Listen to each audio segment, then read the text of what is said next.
Hello, folks. Hi there. So this is yet another episode of Würfel Cast, Hooray. episode 54. Is it? Okay, Yeah, it fair is. enough. I trust you on the numbers.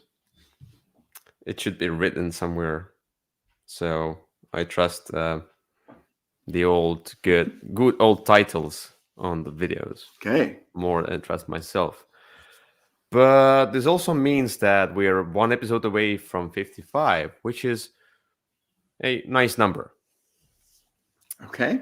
It is a nice Just, number, so just, just, 54. just a cool number. Uh, Yeah, we okay. could also, of course, get to 100 eventually in a few years. It seems if we don't start doing it every week, then it will Then take it'll us. take a little while. Yeah, but sometimes doing it every week is not as it's not so viable. Let's say sometimes Well, we would run out of games and topics. Maybe I doubt that, but you at least we're would here for not. now. Yeah. So it's been 3 weeks because Has it? yes. Oh, that's So right, because I was out of town. yeah, you were out of town, and I was about to do a video, and I wanted to do my collection run through update as a kind of a separate uh, beautiful cast episode. But on the day before, I got sick. I got some kind of a virus, not COVID related. So I was like, okay. And I was done for a week. I couldn't do anything. Okay. So yeah, that was unfortunate And because it I was was like, riding a okay. camel. Oh, because it was the same day I recently got Last Aurora, the board game. If you know that, maybe not, Yes. maybe not.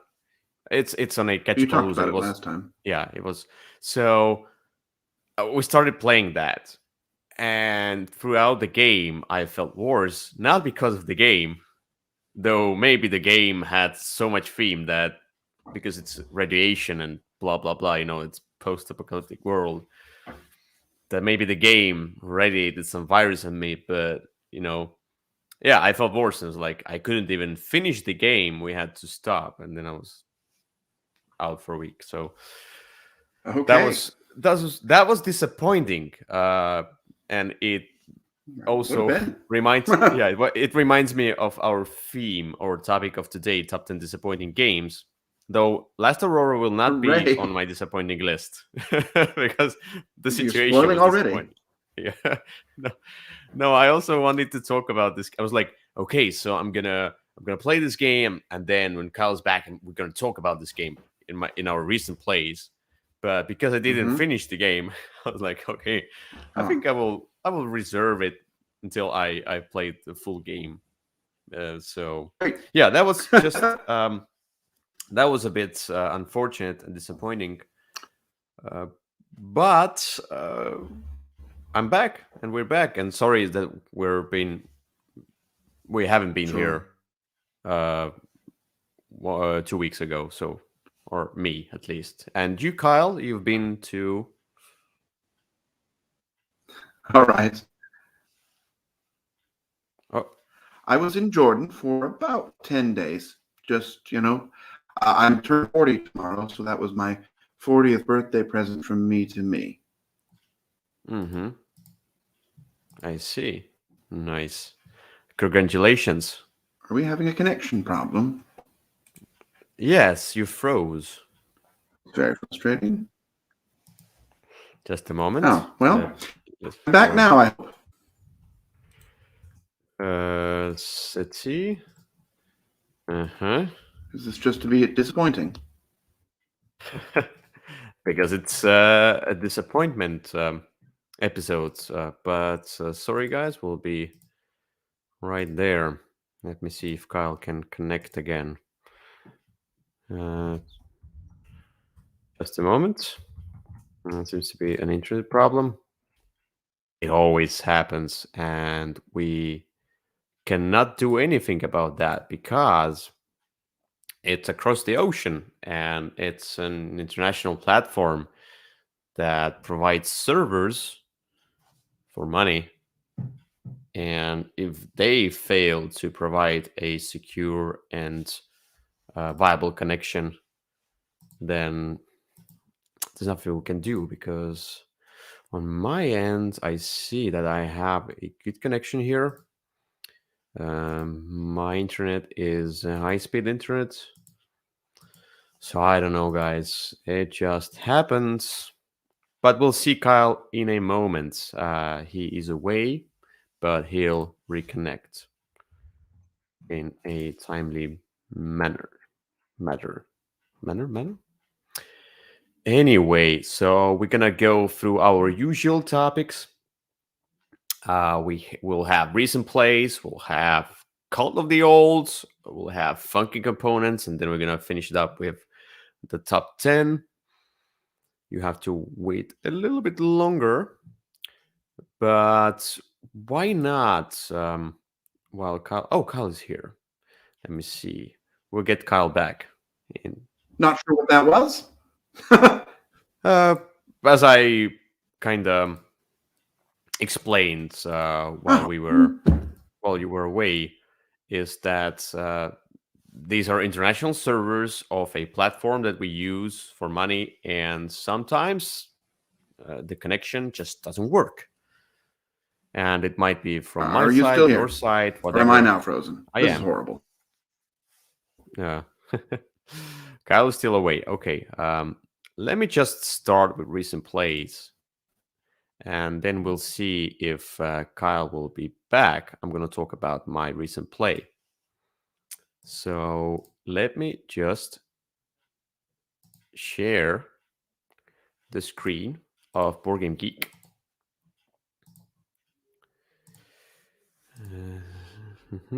Just a moment. Just a moment. I'm here now. And the game I played kind of recently is called Stockpile. And this is the game I've been talking about very many times. And this is the game I love. And I just feel like whenever I play this game, it's always a huge fun. Why I took this game out was because I had my old-time friends over. We now have kind of a tradition in order to not forget each other. We try to communicate more and go to each other's houses and, do some stuff, play games, talk about life, whatever. Just, have fun. And we got our get together, and I was like, they want to play a game. I was like, you want to play something lighter, or you want to play something a little bit more, and they are not gamers, but they do like themes with economics and etc. So they're like, okay, I told them that let's play Stockpile maybe, because one of them already played it very long time ago, and another person hasn't played at all. I was like, maybe let's try. And so here we are, and we're playing the game, and they have a ton of fun. It's always great. It never misses. I don't know. It just the game itself is easy. You have this board in front of here, and you have the 6 different companies. There are prices, and they're fluctuating. They're going down and up, and you can kind of manipulate the markets. And eventually, you'll also get some of the cards of the companies, some shares, and you're putting those cards in under these calculators, and these are the bidding spaces. So you will share the cards, and then you will like kind of create those piles of cards. Some cards face down, some cards face up, and then you will bid on those piles.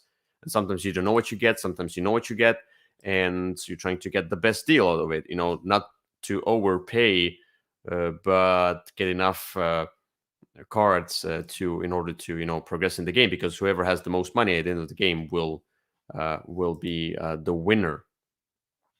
So in this case, you also have those companies, and companies have these different prices that will come up, and they Kyle is kind of back. We'll see Hopefully. if it works. Yeah, we'll see if it works. But so here we have this board. We have the companies, and the prices go up, prices go down, and we try to speculate because we don't know all the information, and players know the partial information.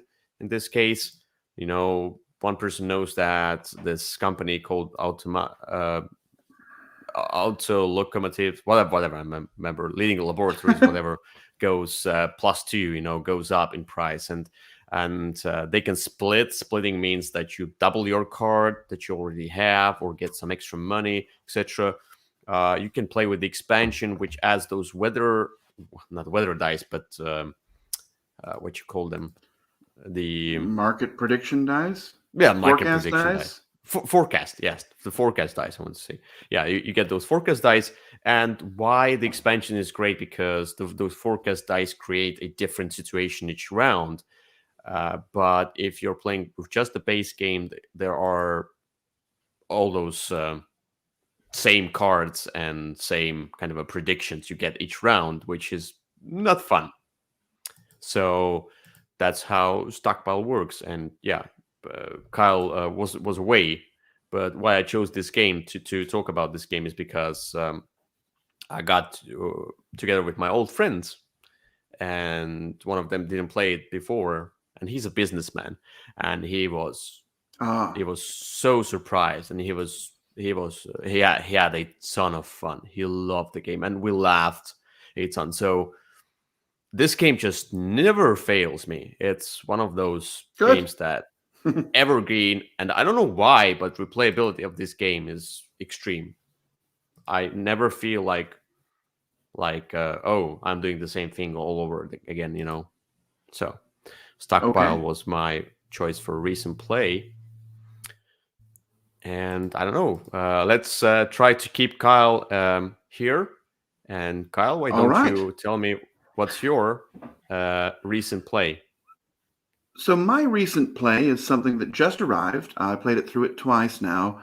The game is called Corrosion. Okay. This was a new release from Capstone Games. It's the designer's very first game, and it's pretty interesting. So it's kind of like an engine building style game. What you have is this board, and on the board is a wheel with 4 positions. And so there's a position 1, 2, 3, 4, and the 4 is an X. And so every time the wheel rotates to face where the X is facing, it clears that stuff out. So for example, if you play a card, if the card has a value of 3, it goes into the 3, and so it's going to sit there until the wheel rotates all the way around. If you get machines or machine parts, they go into the 3 area, and so they're not actually usually going to activate until it gets all the way around, although some of them activate every time it rotates. I mean, there's a lot of rules in there, but so what you're doing is you're managing sort of the rotation of your wheel. The wheel doesn't rotate by itself. It only rotates when you do an action to rotate it. But you're going to find that you have to do that at some points because your cards are going to run out, or you're going to want to activate certain machines or other features. And so it's really interesting. It's a weird game because there's no player color, right? You're just sort of, all doing the same thing, doing the same thing on your own separate board. But I found it really interesting the way that the pacing of the game is sort of unlike anything else. I had a really good time with Corrosion. Okay. Yeah. It looks interesting. It's something I might try. But looks Yeah, you very might mechanical. like it. It definitely is, right? I mean, there's no theme here at all, but but it was a really satisfying experience. Capstone games, yeah, they do a lot of behavior stuff usually. So yeah, that's really cool. So we are done with recent plays through We uh, are. many minutes of some weird connection problems, but let's hope it stays. If not, we'll figure something out. But let's get to the next topic, which is Cult of the Old. And if I already started with recent plays, let me just then start with the Cult of the Old. And one of Sure. those games that I played um, long time ago, but I really appreciate the design, though it's an extremely random game as well. It's called Express. I, I feel like I don't know if Colt Express has been forgotten. There is also that Colt Express Express or whatever was it, Colt Express Super? I don't remember, something like that. Oh, Colt Super Express. Okay, so yeah, and it was like a smaller card game type. Was it something like that? If you I remember. don't know. I didn't play it. Okay. But I saw it. It was like it's called Express, but just cards probably without the 3D train, which is also a funky component, but it's not on my funky components list here. Anyway, Cold Express is all about programming your movement of your robber of on the train and trying to escape the sheriff and shoot other people and trying to get the most loot. And those loots are like diamonds and purses of gold, money, whatever. Right. And Hmm. those cactuses and mountains are just the, just funky components, just for the theme. Though, let me say why I appreciate Cold Express is that it turned an extremely simple game of just random programming into a rather thematic experience, in my opinion. It works. The theme is great. I like the train. It works. You go up the train on the roof, or you go into the wagon itself in the train. You go back and forth. You shoot each other. I also like the programming in a sense of the the backwards programming because the Sure. like the cars that you put out, they kind of you turn them the other way, and whatever you put, I don't remember, whatever you put first goes last, or how was it, or something like that. Something like that, right? Because they I, play them in a pile and then they get flipped over. So yeah, you get pile, then you get them flipped over, and then something else happens. And so you have to kind of think about what other players do, and how you program, and you mess it up sometimes in your head, and that's fine because it's a lot of fun. I don't know, just I shoot in the air and now I go up for no reason, and some people can get frustrated about that one, because it's like I didn't do anything this round, but that was fun. That was you doing something weird. You ran down the train, you didn't get anything, and you got shot in the on the back, and that's fun. I don't know why. It's just a fun game, and I would play it again definitely. I was introduced to this game in Essen 2014. I think was it. hmm. Uh, it was 7 years ago when I went to Essen. So, and I had a blast. And eventually, I bought the game as well. So I don't know. I would love to get back to this game at least just once. To kind of recollect my memories and kind of I have a nostalgic feeling towards this game. Okay. I like programming. Yeah. My Cult of the Old, Colt Express. Okay. Well, for mine, I'm going to a game that I remember when it came out, I did not like it actually, but it has grown on me in recent years. It's an older game. It was originally published by Stronghold. The game is called Kanban, and Okay. so this was one of the earlier outings from acclaimed board game designer Vital Lacerda. Um, And this one was about producing cars in a factory. And I remember, I don't know I can't compare the new version to the old version because I just don't remember the old version very well. But what you were doing is you had a bunch of different tasks you were trying to do. You had to race these cars around a track, and you then had to sort of place yourself out in worker placement to do different Mm-hmm. actions, to produce car parts, to get these tiles, to do all kinds of different things. And then at the end of the week, you had to go to a meeting and tell everybody about how well you did. And so, you had these boasting tokens, these communication tokens that would allow you to sort of claim bonuses. And then there was this factory manager who would visit you and would punish you if you weren't working efficiently enough. And I remember the first time I played this, I did. It was, first of all, extremely complicated. The rules were poorly written. It was just very not a great game for me to get into. I got the most recent version about a year ago, and I actually played it again as sort of a more mature gamer, I guess. And I did actually enjoy it. I played more of this designer's designs, I guess, and so now I know how they work. But it was it was a disappointing game when it first came out, but it has definitely improved for me over time. Okay. Mm-hmm. I saw this game a long time ago. Like, right now, I don't know if I would play this game.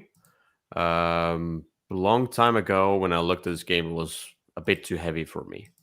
I like the theme, but looking at all of this, all the iconography, all the different lines and colors and components, Right. etc., it just felt so overwhelming by looking at it. I was like, okay. And I feel like with each game, I look at each Vital Lacerda game, and I've played now quite a few games and heavier games, etc., with many rules. I still feel like I don't want to play any of the Vital Lacerda games. I just look at them. They sound great, but they sound too complicated. I don't want to dive into another heavy Euro, even though it's thematic, Yeah. even though it's probably great or whatever. Just I want him. He seems to be a really smart designer. I want him to do something streamlined. Something on a weight of 2.5 at most. That would be a great Yeah, that's not for this. him. Yeah, I That's know. not this one. But again, I kind of picked it because of the theme of disappointing. It was disappointing when I first got it, but I've given it another chance, and I like it a lot more now. Okay. So we get to the next topic, which is funky components. And with funky components, what I chose for mine is, I wouldn't say it's an extremely great looking component, but it's so thematically tied to the game. And the game itself is Petrichor. And the Petrichor has these kind of boxes made out of 4 pieces, which are those clouds. Yep, the clouds. And yeah, the clouds. And I like these clouds because they feel thematic. And this component, and you can put this lightning bolt on a cloud, so it's a thunder cloud, and I don't know, it just feels funky. It just feels like, and I saw, maybe it was, I think maybe it was self-made, but I also saw somebody putting the legs on those clouds so they can be like higher than the tile. So, and this is from something else, but yeah, I don't know. You can see here the lightning bolts. It's just cool because the game itself, like, you try to control the clouds. You're trying to get the rain down, and so the crop will rise. I don't know, grow. I don't remember exactly. I played a long time ago. I don't remember all the mechanics, but you're trying to control those clouds, and these small things with the different colored pieces on them. These are like basically water, rain, but they are different colors because of the you being a particular color of a player. That's why they're different colors. But yeah, I don't know, just feels cool in this game, though it's not something extraordinary. It's been a while since I played this one. It's a thinky game, right? It's not for everyone. It seems to be like a weird one. Especially with this weather circle. If you remember the weather circle, that was confusing, but kinda a different powers of seasons, whatever. I don't know. It was. I felt it was confusing, but it was clever as well. Anyway, what's your funky Sure. component? Okay, my funky component is also from a disappointing game. In fact, it is the entire game. The game is called Necromolds. I don't know if you're able to find it. It's Necromo. And what this is it's a game where you're making it's a minis game where you're making your models out of Play-Doh, and everybody has a set amount of Play-Doh, Okay. and you're going to smash it together and make monsters Oh that my are going God. to move around the board. It's a great concept. I think it was a fascinating Oh concept, my and it was God. a lot of fun to sort of make the figures and smash them. But the game No. itself is really just very lucky, very kind of random, and very imprecise. But the component itself, these Play-Doh molds, was so spot on, exactly what I wanted. That's sort of what has made me enjoy the game, even if the gameplay itself is really kind of disappointing. Yeah, yeah. You are the one who you have a huge collection of games, thousands of games, and you're the one who is willing to buy and try anything. And thanks to you, this funky component segment is always full of some really weird stuff. Because tell me one other person who knows about this game. It's I've never heard about this game. I don't think that quite a few people know anything about this game or even heard about this game. Yeah, What's the and rating I of think this there's game? probably a reason for that, because it's not the Oh, it's a new greatest one. game. It's kind Okay, of it's oh it's yeah, this it is year. fairly new. Okay, Yep, so maybe it will catch up. You know, uh, maybe. I think it's more for younger children though. yeah, but it looks cool. But it sure is fun to make those monsters and smash them with the ring though. That part I enjoyed. Yeah, but right now it looks like a pile of purple poop. It's because it's been smashed. When you kill something, you smash it. Oh, okay, that's okay. Okay, yeah. Anyway, that's the funky components. So I think it's time to get to our topic of the day Hooray! because, I'm so excited. you know, I was thinking I think we already did the surprises list. Did we? Like top 10 surprises overly? I think no. I Sure. think we did it a year wise, but we never did this one like an overall one. We should do it next time.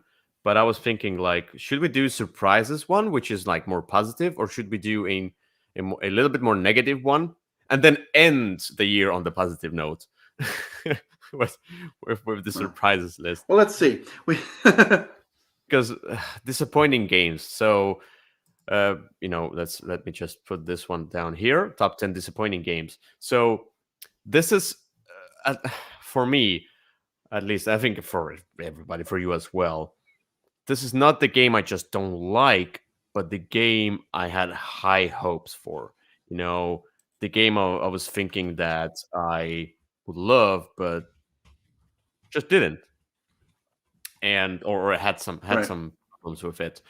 And I feel also that one of the biggest platforms or the culprits of disappointment in games is Kickstarter, because I think the Kickstarter is the most obvious one, and Kickstarter games are most obvious choices because you back a game and you get it a year or 2 years later, and you either have forgotten about the game completely, so you're not even disappointed when you play the game and you don't like it, but sometimes you're still you're waiting this game for a year and now you get it and now it's not good.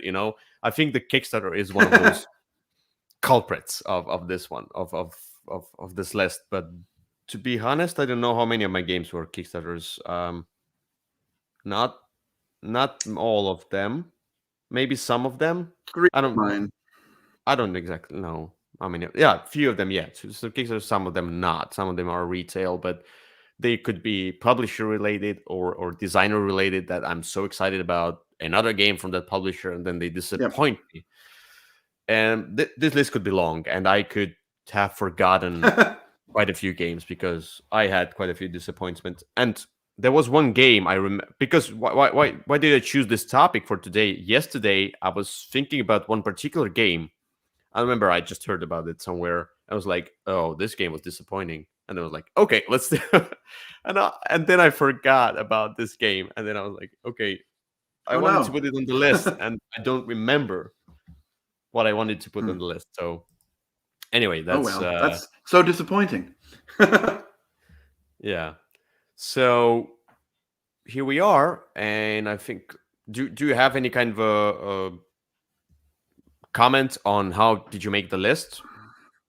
Well, I made a list of a bunch of games that were disappointing, and then I went through and checked off the ones that I found the most disappointing, and then put them in that order. Yeah. So I yeah, mean, it was just games that I found disappointing. It's a hard thing to search for, but somehow you always seem to remember games that are particularly disappointing. true, true. But I had a long list that I had to prune from. No, I think sometimes I get disappointed in a game, not that much, so I still give it a 7 out of 10 at least, which is good rating. But I went through my lower ratings of Yeah. 6 and 5. I didn't touch rating of 4 because it already goes into that not hate but towards that. So I was like, okay, so 4 might I don't know. I don't get disappointed by games that much because I'm more like you play anything, you're you like you could play this and this and that and that and all different genres, and I Hmm. tend to choose very Sure. much about what I get or what I don't get. So anyway, Yeah. let's So for me, each of these games was something that I was excited about for some reason, right? There was yeah, something in yeah, there. They're not just a list of 10 bad games, and some of them aren't even bad. They were just not as good as I wanted yeah, them to be.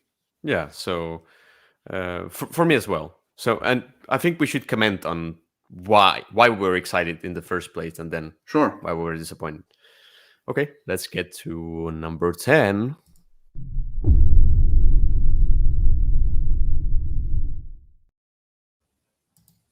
Okay, All Kyle, number 10. right.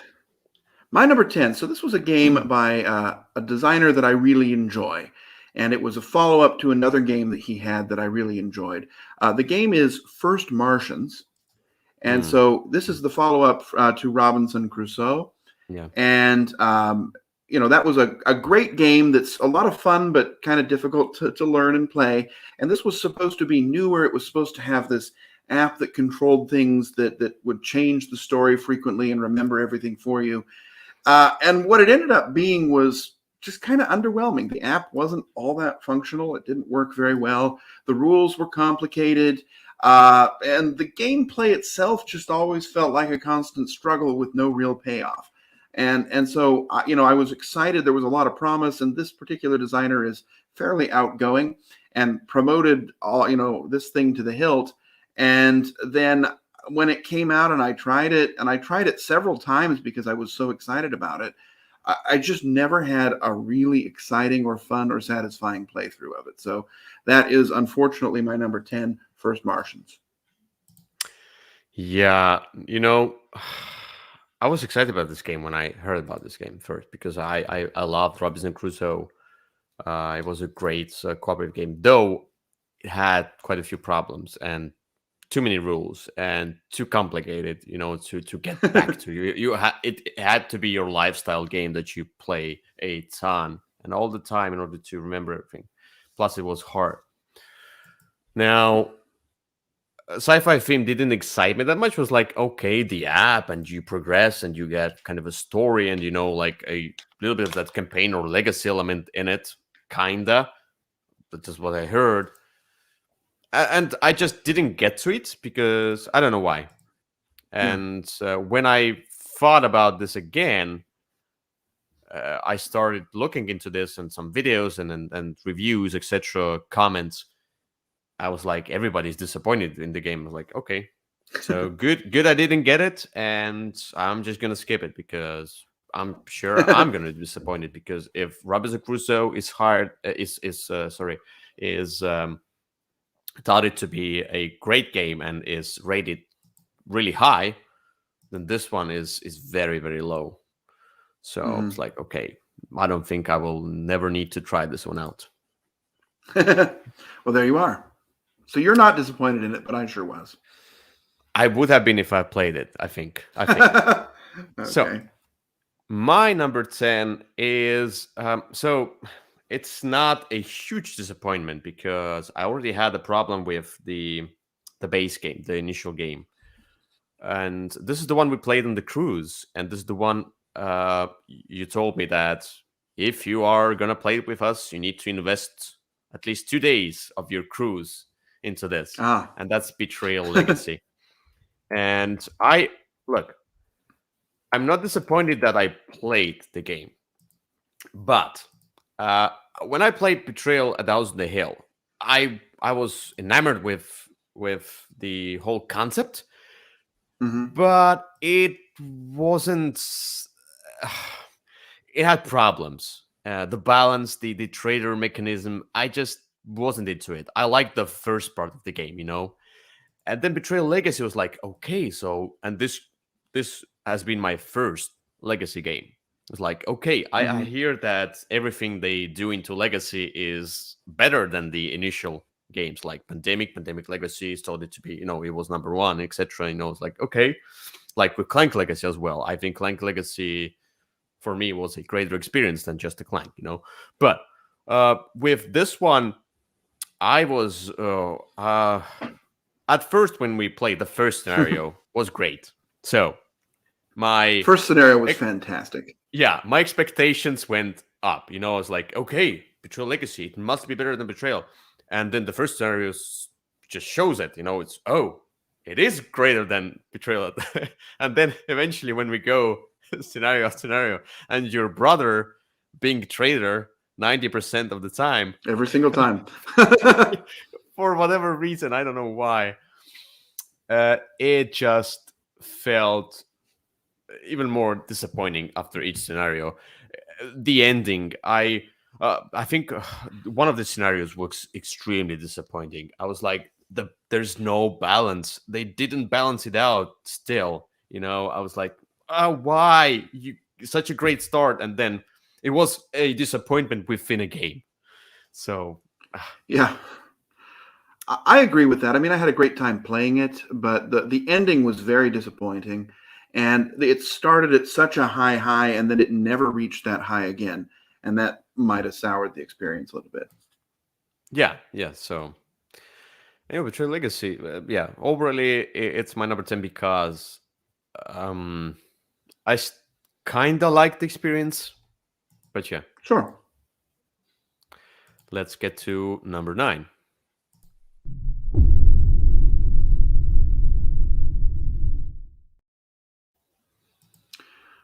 All right. My number 9 is a recent play. I played it with Victor, about a month ago. I had seen this game at Gen Con and I had heard good things about it from reviewers. And so I, of course, decided to try it. It looks great. The game is called IKI Icky. We talked about it when we talked about games we had recently acquired. Sorry. I played this and I just did not find any joy in it.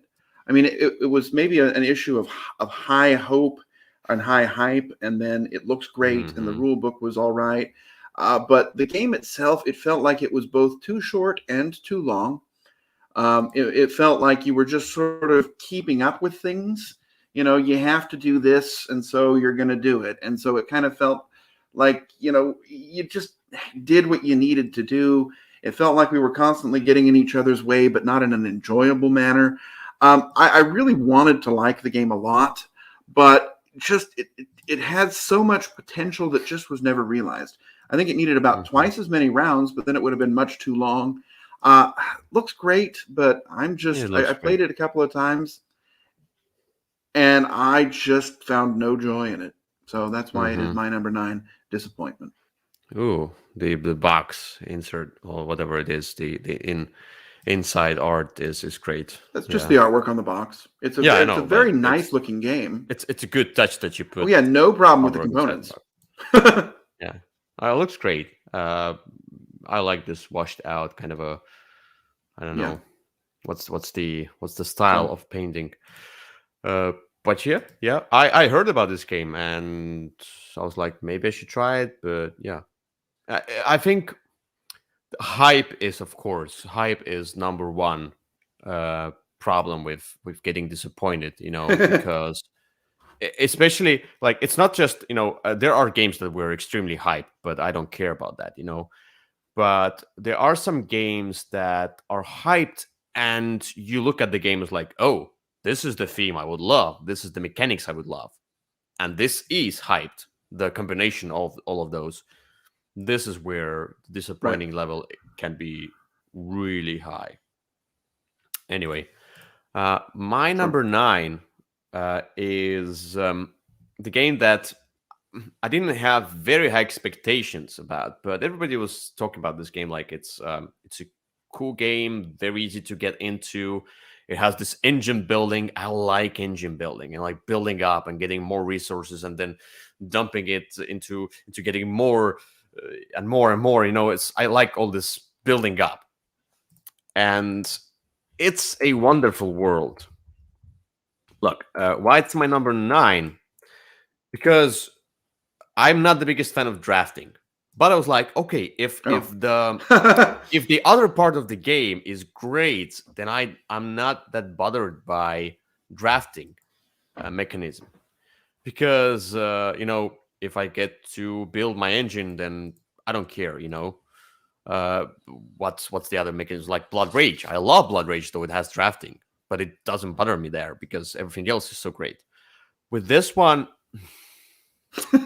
It's it, like it 90% drafting. it is, but I know like I don't like drafting when I don't know. It didn't sound like it's about drafting. It's about building up your mechanism, your cards, Right. and getting resources. It's just the drafting is one of those mechanisms. I'm not bothered by that much. I'm still searching for a drafting game that I would love, except Blood Rage maybe. Okay, that's the one. But I would love to get something else that I would say, oh, drafting in this one is amazing. Never got that feeling. But anyway, in this game, first of all, the theme, forget about that. You know, uh, the this kind of a card building up. It's you get those different cubes, resources, and you put them on the cards. It feels like Century, Spice Road, or Golem Edition. Kind of this feel. It gives me that vibe, and those different scorings, etc. The scoring was disappointing and boring, in my opinion. I didn't feel like I was, kind of achieving something great here. It felt Sure. like I'm just putting cubes on the cards and trying to get production going, and then putting cubes on other cards and rinse and repeat. It never Sure. escalated. It never gave me the feeling that I'm building up something. Even though I was, Yeah. and you build those things up, I didn't feel the building up aspect in it at all. Okay. The great artwork and cool even like themeless. I'm fine with even having some kind of a theme for artwork as well. Like it's wonderful world, so it's a little bit of that post-apocalyptic or like political whatever, with some great and bad things. I don't know. It just sounded cool, but scoring Sure. and no, it just was disappointing, and I sold the game. So Very well. Yeah, I mean, the first time I played this, I went into it expecting something else, and so I was a little disappointed. When I went back to it though, with sort of the campaign, and when I tried playing it solo, it went back up for me because as a solo game, this one is really good. hmm. As a game with more people, it's kind of underwhelming. And you'll notice the new version that they just came out with, which is some sort of medieval version. Kingdom, It's a yeah. Wonderful Kingdom. It's only for two players. It's for one or two players because I Hmm. think that is where the game shines. I enjoy it. I love it at one, and I enjoy it at two.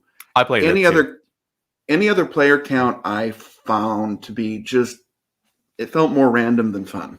So there's Yeah, that. But but as a solo game, it's really good. even if I would get back to this game again, with different expectations, like it's a drafting game and you build up the cards, even then, because the engine building in this game is weak compared to Oh yeah, many it's other non-existent. games. Yeah, It's resource it's production, and that's it. It's a yeah, drafting game with just a little just bit of get resource production. get Furnace. It's much better of an engine building game than this one, Very and well. still easy to get into. Anyway, let's get to number 8. Okay.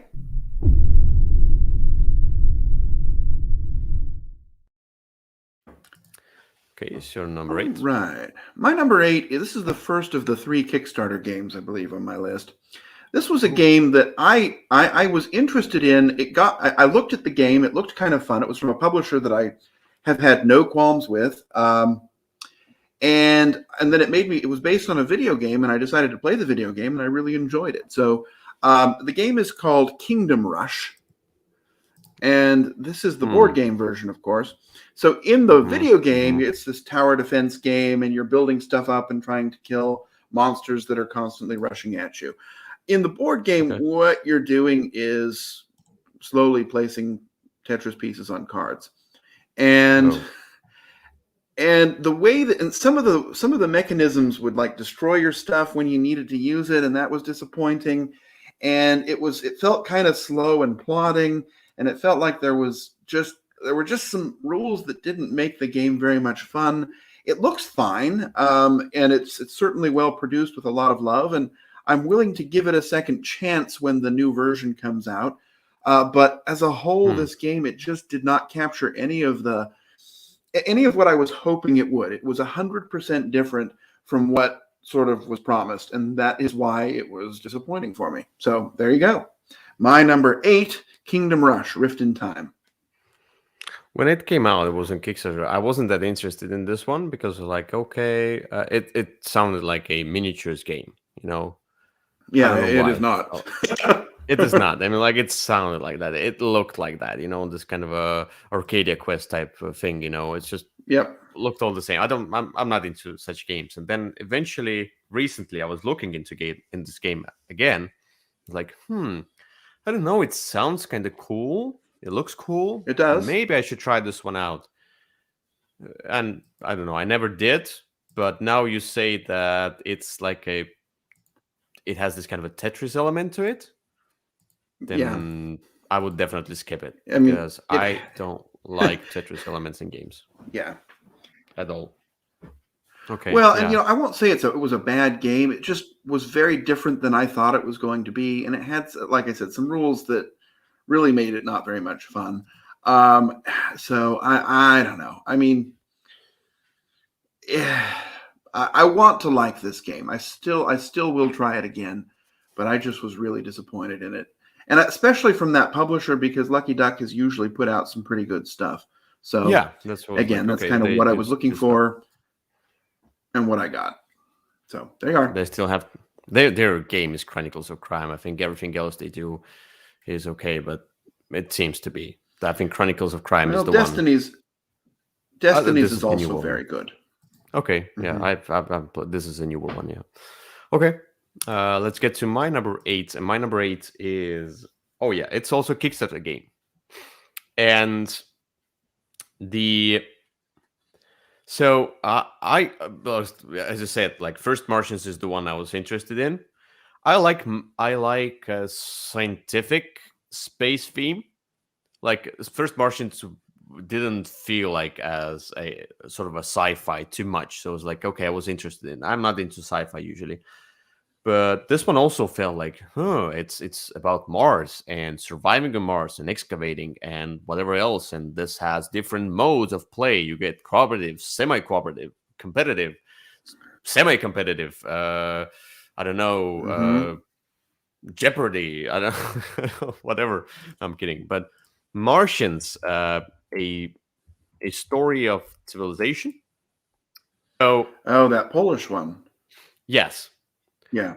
Look, I think this is the company who made Lord of Ice Garden, whatever Ice. I don't remember exactly. Lord of the Ice Garden. Yeah, Lord of the Ice Garden, which was a weird game. I didn't know that was the same company. Yeah. Yes, and they Pangea and Akaya, yeah, and Clave. Okay, so I looked at all of these games. So like because I liked the Lord of the Ice Garden kind of a, it was weird, but it was interesting. It was different. It was something that I was like, okay, they think different in games, and this one looks great. Because for Hmm. me at least, I don't know what about you, but when I look at this game, like the board, and you get those different buildings, and you are trying to, Sure. excavate the Mars, getting tiles, and it kind of has this exploration, and you can play it cooperatively, trying to survive on Mars. It has many components, and I got this miniatures as well. These are 3D renders, but you can get the Yep. miniatures, which do nothing, basically like placeholders. Nope. And if you paint them, I think they look better. But still, it was cool. Anyway, uh, the Yeah. first disappointment in this game is the rule book. The rule book made Oh this my game goodness. unplayable, I and totally agree. I put the stickers, like they came out with errata, with like you can print it out. I put the stickers in the rule book in order to make it playable. Second thing about the rulebook. The rulebook was written in a way that you can play the different modes. But usually, like, for example, Nemesis has this semi-cooperative mode. You know, it teaches you all the game. And then at the end of the rulebook, it says, if you want to play cooperative, then exclude this and this and this and do this, like alternative variant. This one Right. has, from the start, from the page one, if you play cooperative, read this paragraph. If you play semi-cooperative, play like it was all over the place, and it was confusing. It And I was. was like, it wasn't readable. And when I played the game, I don't remember if we finished it or not. The gameplay wasn't good. It was not. I think we played semi-cooperative, something like that, and semi-cooperative is hard to work. Maybe we played cooperative. I don't remember. Anyway, but the whole concept was such a great idea, but the game half baked. I don't even remember exactly what were the mechanics. I just remember nothing I did excited me. Yeah. Yeah, I absolutely agree with this one. This was a huge disappointment for me as well. So Yeah. Let's get to number 7. number 7.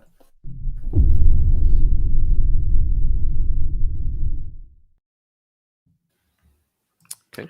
Okay, my number 7 is disappointing. So one of my favorite board game designers, one of the people that whenever he comes out with something, I'm always interested because it's always going to be different, is Friedman Friese. And when he came out with his idea for 504, I was just very hooked, right? So the idea of this game was that you had several different modules and you would combine them, turn the top, page 7 from this, and it would make sort of like those, almost like a flip book, and it would create a game, and you would play that game, and it would be a little bit different. It would have different mechanisms in it. It would have different settings, different scoring conditions.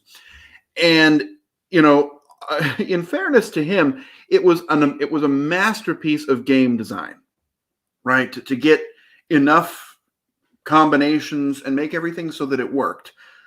But the problem is that none of those games was fun. I mean, it was 504 mediocre variations on a weak theme, and so it wasn't. I was disappointed because the game's promise was that it was going to be just this never-ending combination of games you could play. And in fairness, that's what it delivered. The problem is that none of those games is very interesting.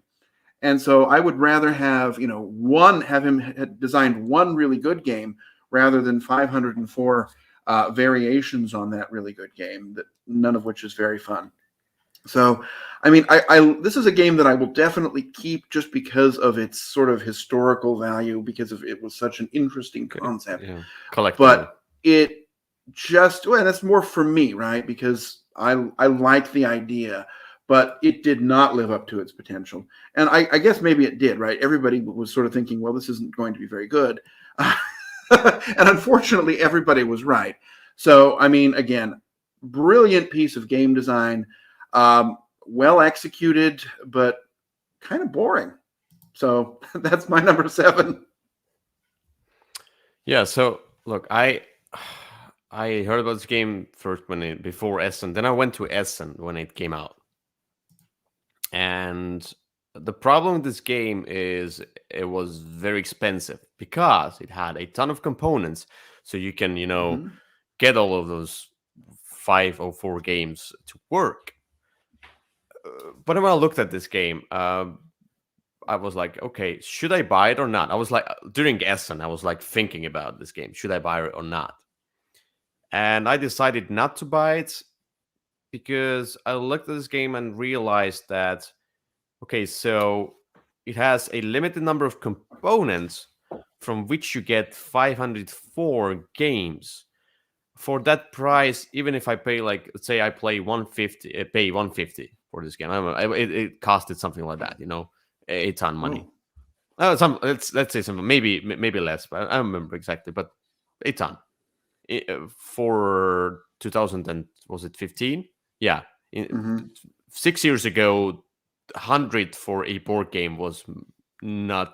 It was a bigger deal than today. Today, 100 for a board game is, it's okay. It's deluxe edition, but yeah, I realized that. I don't know why you didn't realize it right away, that it's gonna be a ton of mediocre games. You just look at it and you realize that no, it's impossible for him to make uh, games that are within that limited amount of components and artwork, which is non-existent. Well, standard for him. Uh, Yeah, but I mean, like, it's just like I looked at different pictures and I think these were different games, but they all looked like the same game. I was like, okay, you see, it's yeah. I I didn't even get touch you. it. I didn't even And touch look, it. I knew that they were. I also knew that they were going to be mediocre, but I went in with such high hope. Right, I was hopeful that at least 5 of the combinations would be amazing. But unfortunately, I haven't played all 504, and I probably won't. But unfortunately, of the several times I played it, none of the combinations was amazing. So, Yeah, but that's what I realized. If let's say I'm gonna pick the let's say I'm gonna pick the first 3 combinations, like whatever. I'm gonna pick 3 combinations. After 3 plays, if I'm gonna be disappointed, should I go further and try all 504 combinations, in order to no. find the one? It's like quest in the search for planet X, for game X.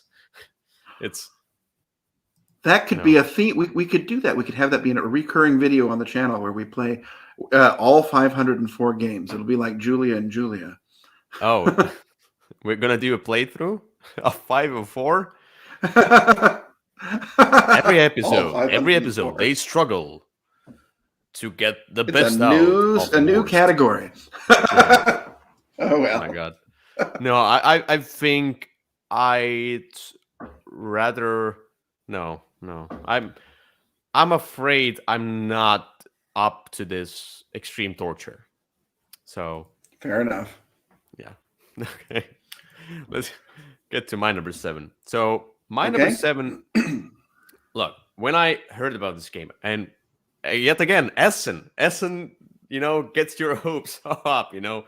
New games, you go to the convention, and they are like, the problem with going to the conventions is like, when you look at the game on the internet, it's like okay, and you get to see the reviews. When you go to the convention and you look at the geek list of the games that are gonna be there, and when you go to Essen and you look at this game and it's right in front of you, you just need to reach out your hands and just grab this game and buy it. It's there. Then you are more likely to buy a game, because it's there. It's Hmm. right here. Let me just buy it. Let me just buy and this and this and this and this and that. It's wow. It was my I think the most items, let's say, games, maybe about 35 games, Hmm. but most items was around 50. Like, it was Okay. expansions and other stuff, like, together was around 50. I sent once I sent like two boxes full of games home, plus the hand luggage, plus my Hmm. huge luggage. I Sure. sent all of these games home, and I even put the boxes in the boxes in the boxes. You know, this puzzle. You know. Yeah. Okay. Anyway, Cian, sorry, was the game I wanted Yes. to talk about. Oh, Cian, it has this. It had this other publisher, Pentagon Game Studio. Yeah, but it Okay. was the Matagot sold it, and I was like, the Matagot is Okay. cool. They have so many cool games: Kemet, Cyclodes, Inish, etc. I don't remember if Inish was at that time.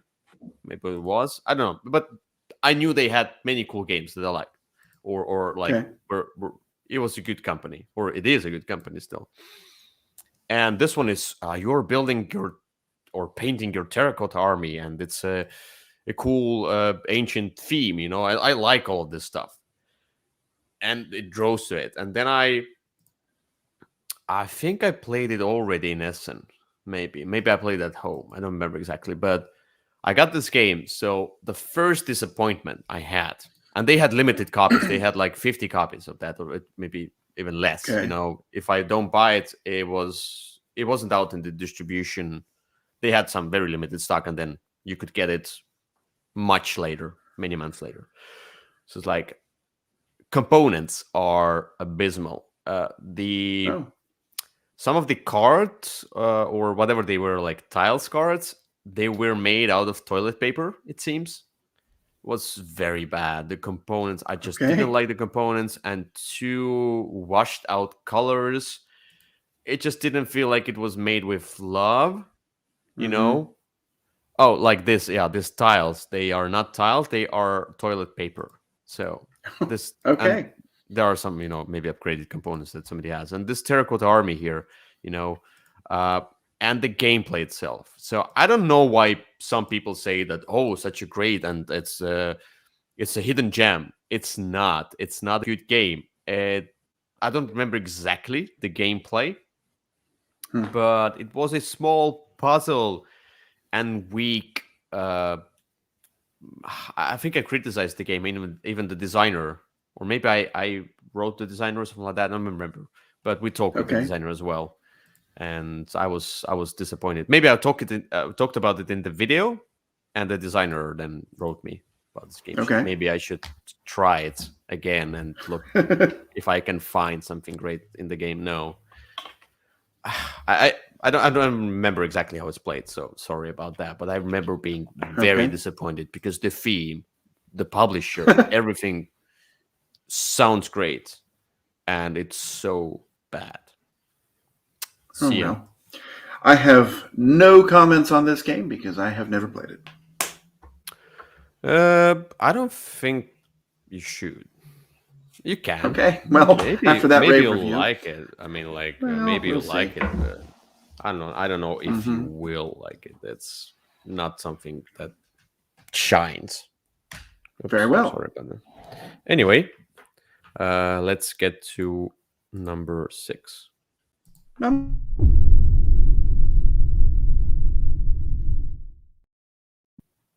all right. My number 6 is a game where if you look at the box, it looks like it's going to be amazing. And everybody talked about this game, and it's from a publisher I enjoy many of their games.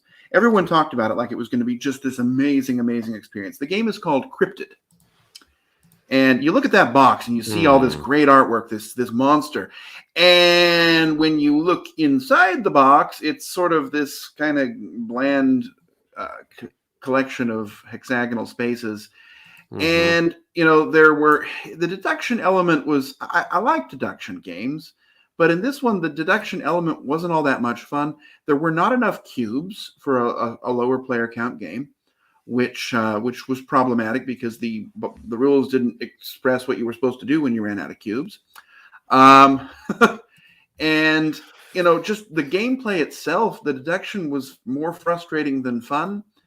And it just, I wanted this to be an exciting game of, something to do with monsters. And really what it is placing out cubes on the board and then having people try and guess which space the monster is located in. I never had a game of this that worked. I played it several times because I had heard so many good things, and again, I wanted this to be amazing, but it just fell totally flat each and every time it got out. So that is my number 6, Cryptid. Hmm. So I don't remember where it was exactly, Gen Con or Essen. I think maybe even Gen Con when I It saw was at this Gen Con game. that you did the interview about this. I Yeah, yeah, remember. yeah. So when I did the interview, I after that I didn't have that many expectations. Like I didn't get my you know my hopes too high. I looked at the Hmm. components. Yeah, the components are no. This is not a beautiful game, but I I would feel say like it's functional. It's the components are just to function there in this game. they are, but that box cover aggressively overpromises what is inside. Yeah, yeah, yeah, yeah. I mean, like our wise. Yeah, it should have been maybe. It should have been something else. It should have been better. Hmm. Though, and still functional. I'm sure you can do artwork in the game and pieces that are maybe shaped in a more thematic way, but still be functional. I'm sure you Yeah. can do that. Anyway, I was not disappointed by the game. But I didn't Okay. have that high hopes. I like the game. I Yeah. like the puzzle. And I think I'm at the point where I don't like the game. So Hmm. there you have it. Okay. So my number 6, if my phone shows me that. Okay, yeah.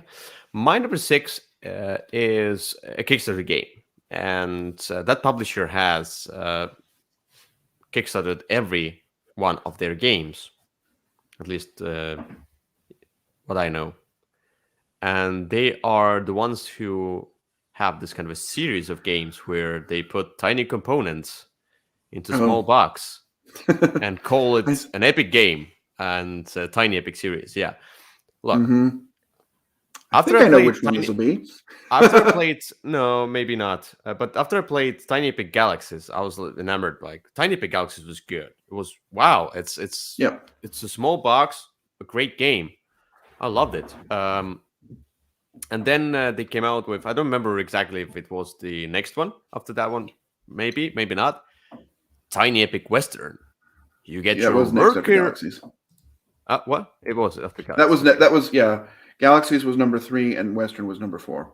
Okay. So it all makes sense because it was like worker placement. It was you play poker hands or whatever. Like, oh, sounds cool, and this is circular thing, and the components and everything just sounds great. And the bullet dice, and I don't even remember exactly what bothered me like exact mechanics wise, but I just it was boring. Like I played It's it, bad. and everybody on the table was like, "Okay, this is not good. This Hmm. just it works, but it I don't know. It kind of works, but for what purpose? It's where's the theme or something like why do Yeah. I do this worker spot or this worker spot? And it all felt like a kind of a mass market, just worker placement for the sake of worker placement and poker for the sake of poker. Kind Right. of like that. Though the Yep. components and art and everything, like look at that. It's cool. It looks great. I like that. Everything. Yeah. Bullet dice, great. No, I Yeah, was I not agree. good. This one's really disappointing. I it was on my short list. It is. I don't know between this one and the Pirates game. I don't know which one I like less, but I, this I, was definitely one of the worst of the series. after that, I was cautious about Tiny Epic games. I didn't back them anymore. Oh no, We talk about eventually. dinosaurs all the time. No, no, yeah, yeah. Um, Eventually, I realized that eventually backed dinosaurs because it sounded cool, and I was like, okay, I'm gonna be cautious, not get my hopes high, and I like dinosaurs. It was much better than Tiny Epic Western.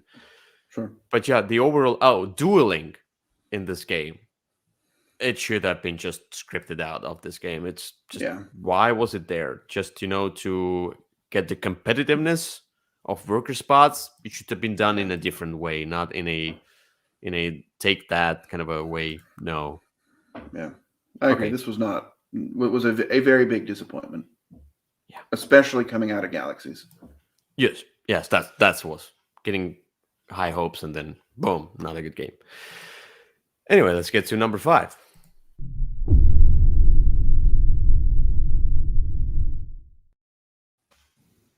All right, my number 5. So one of my very favorite games is Dice Throne.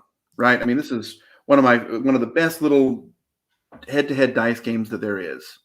And so when they promised that they were going to make an adventure game using the Dice Throne mechanisms, I was in. I was in like Flint. The game is Dice Throne Adventures. And what it does is it takes all the joy of Dice Throne and throws it away and then gives a really long, really random experience, right? Okay, look, Dice Throne's really random because it's playing cards and throwing dice. But in a head-to-head battle, it's a lot of fun. You experience all the things that the different characters do. But when you get into this adventure, right, you set up this long map, you go through it, all of the cards are pretty much the same. Then you have, it gave you some nice ways to play the game solo, but it took all the joy out of Dice Throne for me. It had nice minis that, I can use to play with my regular Dice Throne pieces. It has, if you really want to play solo, there's, the couple of bosses, you could play them solo, I guess, but that's not really even very much fun. Playing dice games solo is kind of boring because it's random anyway, and if it's random against random, it just, Anyway, I was really very disappointed with Dice Throne Adventures. It did not hurt my enjoyment of Dice Throne. I still love Dice Throne.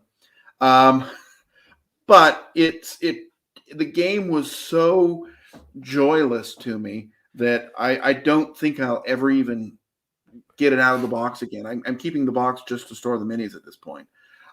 So again, it does not touch my enjoyment of Dice Throne. I still love that game, but this one, even though it looks good and it sounded promising, it was not fun at all. So there you go. I'll look at this one. I think it was a Kickstarter. It was. That's my second Kickstarter here. Okay. Because I was like, okay, so maybe I should back it because I was thinking about Dice Throne, but I'm not into this dueling game system usually. And I was like, okay, Dice Throne Adventures sounds cool. I didn't eventually back it, but I was about to. Yeah. So maybe I was right not to back it. So, well, look, if you didn't like Dice, if you didn't know you liked Dice Throne, then then I don't know that I would even look at it, right? Because it's Dice Throne but worse. Also, in order to play this, you need regular Dice Throne. It doesn't come with the things you need to play it. This is an expansion for Dice Throne. You need to have at least one of the other box sets in order to even do anything with this game. Okay. So yeah, buyer beware. I fortunately had both of the sets, but yeah. Anyway, there you go. My number 5. So my number 5 is a game that you love and one of your favorite games of all time. And I played with you, and I felt disappointed because it was hyped so much. It was the game, and that's Spirit Island. And I don't say it's a bad game. It's very highly rated, but I was disappointed by it in a sense of the theme is great. Instead of you colonizing the world, you are fighting those people who are colonizing. The colonists, yes. The colonists, yeah. So, and in this game, you play those different spirits of fire and lightning and water or whatever. It was like, okay, the elements, the spirits sounds cool. Love it. It all sounds great. I don't like how the board looks. I don't like how the pieces look. I don't like how the colonists look. I just don't like how this game looks. It looks outdated, in my opinion. but it's a matter of taste.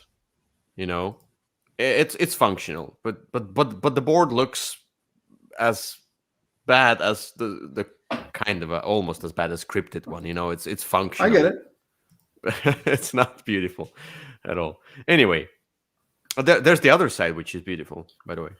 I think The other side but looks not great, but it's functional. much less functional. Yeah. Yeah, that's the problem, you know. So, So yeah, but it felt like I'm going through this kind of a script.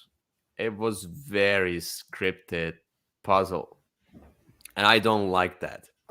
I might like it in games that are like, for example, ghost stories. You must do certain steps in order to win. It's also a puzzle. It's also scripted, but it's a tactically scripted. So it depends what comes up, and then you must do all those different steps in that particular order, or you will die.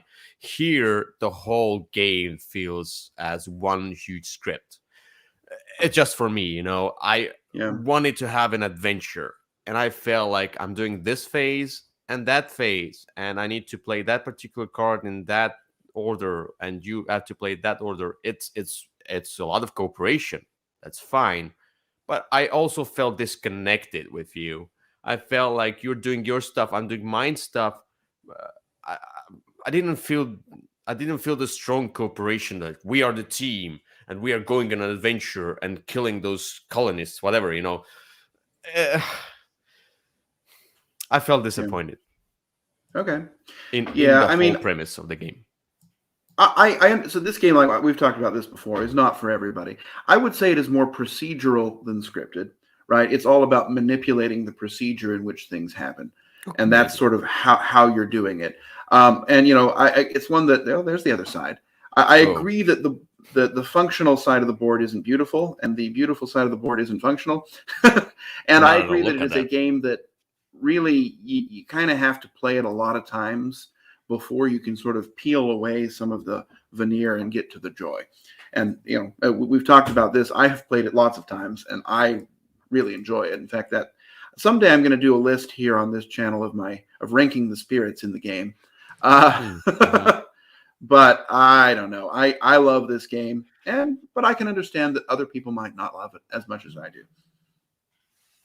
Yeah, look, the thing about this one is that you need to play something many times in order to enjoy it. That's the problem. I feel like this shouldn't be the case with any of the games. It should Mm-hmm. be I play it, let's say, once with expectations. Okay, I didn't like it because my expectations were maybe different, you know. And then I played it twice. Then I played the second time, and now I know what to expect, and then I might like it or dislike it. But if after two plays, at least two plays, I don't like it, I like. But the first play itself must also catch me some way. You know, it's like Mm-hmm. okay, so it wasn't something I expected. You know, let me try it again, Yeah. you know, because Sure. I don't know what to think about the game. That's where I go into the second play of games. This one just felt boring to me. That's where I didn't feel like I need to give it a second chance. And if I need to Mm-hmm. give it five chances in order to like it, then no, forget it. Then it's not a good game for me. So it's You not know, a I good. will I will admit something here that I think I was disappointed by this one on my first play. I think I Mhm. probably was. I remember that, and then I thought, no, there's got to be something more to it. And then I got in and I played it about 10 times in a row. And at that point, I was like, at some point in there, I discovered the joy of this game, and it spoke to me in ways that maybe one of the spirits came to visit me or something. But I do remember my first game, I was kind of underwhelmed by it. So, but Mhm. hey, I definitely have come around on this one. Yeah. Okay. Let's get to number 4.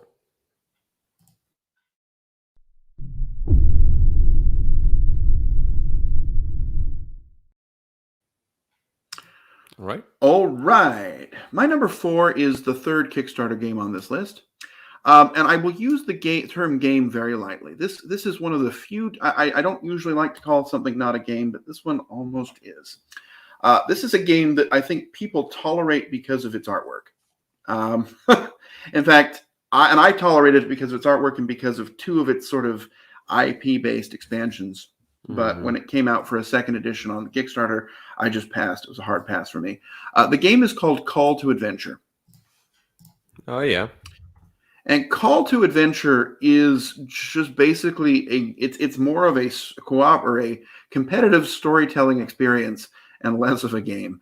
What you'll do is you've got a character and you've got some goals and you're picking these different items and you're trying to make your different traits a little bit more powerful so that you can succeed at better goals. And then you throw some random things in the air. They're essentially two-sided dice and it's very difficult. I mean, you almost always succeed on your rolls. There's just really no tension in the game. And at the end, you just kind of have a bunch of points and somebody wins. And then you kind of look back at your character and say, well, this is the story. He started here. He became this. He became this. But ultimately, none of that entire experience that I just described, at no point is the game any fun. I do enjoy the artwork. I think the artwork is fantastic. And I that's the reason I tolerate it, right? That's the reason I keep it is because I love the Stormlight Archive and I love seeing people's representations of the characters. But the game itself is no fun at all, and I just, Hmm. I mean, I wanted this to be amazing, and it was not even good. So there you have it. Every time I have played this, it has fallen flat. So Yeah. I also look at this one. I was like, okay, so sounds cool, but it does. sounds very light. And yeah, as you said, I looked at this one. I was like, okay, so like a story, you like create something, but you need to have a great imagination in order to kind of put the story together in your head. And doesn't seem to be a ton of gaming here, so it's like, okay, I'm not gonna bother myself to get this game. Yeah, So I think you made the right choice. yeah. All right, so my number 4 is the game that, like, this is the exception. This is the game we both hate. Uh-oh. It should be on a hate list as well, but it's on a disappointment list because the first time I played it, I was disappointed, and then it eventually, uh, like I wasn't hating it because it was like, oh, there should be something. Something is wrong, it shouldn't be like that. And then I was like, okay, it is a bad game. Let's let's just get rid of this, and it's a really bad game. Anyway, but first impression was disappointment that grew into hate. Uh, Coma Awards. Ugh. Were does it does it does it doesn't even find the game. Oh, Coma Oh Ward. no. Sorry, it's awards, but it's a ward. Okay, who cares? Uh, Ward with an A, yeah. I mean, so when a roach crawled out of the box, I knew this wasn't going to be a hit. well, Um, it didn't. It didn't look extremely. It looked like a prototype, kind of, but there were some elements that I like how they look, like the some of the cards and the rooms. They had some uh, artwork to them, but no matter the components, okay. I like. I think I was. It was in Gen Con. Yes, mhm. and I was talking to the guy, and it was like maybe I heard it wrong, but it was like, oh, it's something like betrayal at the House of the Hill, but better, with more That's story what he and all said. these elements. It was something like that, It's like, okay, so I like Betrayal in the House of the Hill, but I had some problems with being like a traitor and thing going on. But here, you might not get a traitor. It's more of a story. It's better. You get to make your own choices. hmm But look, uh, if you say if you say to me, you as a gamer will make more choices because we didn't put half of the rules in the rulebook. And we just didn't explain how to do that because it's up to you to decide how you play the game. Wow, that was like I was disappointed in I think it was the designer himself who in one of the forums, I think in BGG, it was like the designer, I think was a representative who is involved in this game, said that no, it's up to you to create the story. You just have to let it go. It's an RPG type. It was such a bad excuse for a bad game. Terrible. Like, if you are making an RPG, then make an RPG with the system. Sure. If you are making a board game with trader mechanism, with exploring, with everything, and because you're in this hospital, you're exploring the different rooms, and they have like hallucinations and etc. You have amnesia. You don't remember anything. You're trying to get out, and then there are different cassettes that are that you can get. Like, at some point, you kind of randomize it through different letters that you get, and those letters tell you what cassette to get out. The thing is that sometimes you get a combination of a cassette that you don't have because it was an expansion or Kickstarter exclusive, but it has this combination rulebook, but you don't have it. Like that, like, okay, what should I do then? Like, I found them in that order. Should I then just, finish the gameplay or not play the second half of the game? It's like, no, you just try the other, combination. How? Like, if you find them in particular order, then you have to, trigger that in particular order. Like, disappointment after disappointment, and then disappointment in the representative or the designer. I think it was the designer. Like, his answer was so bad. I'm like, no, that means that you're trying to get away from the thought that you designed a bad game with not writing the particular rules. You can get an adventurous game. You can get a game with adventures, different things going to happen, randomizations. Like, again, I say Nemesis. Nemesis has a ton of rules. Everything is written out there. The rule book is not amazing, but it's fine. It's good. It tells you about very many things. But eventually, how the Nemesis gameplay happens, like what room I explore, in what particular order, who gets what mission, where, when the monsters come out, aliens, etc. It's all randomized. It creates a story as I go, but I have strict rules that I follow in order to play the game. Oh, man, Yeah. no. I'm sorry. It's disappointment and hate both. Wow. So, I mean, look, to be fair, I wasn't disappointed in this game. I could tell by looking at the components and listening to the guy's explanation that it wasn't going to be any good.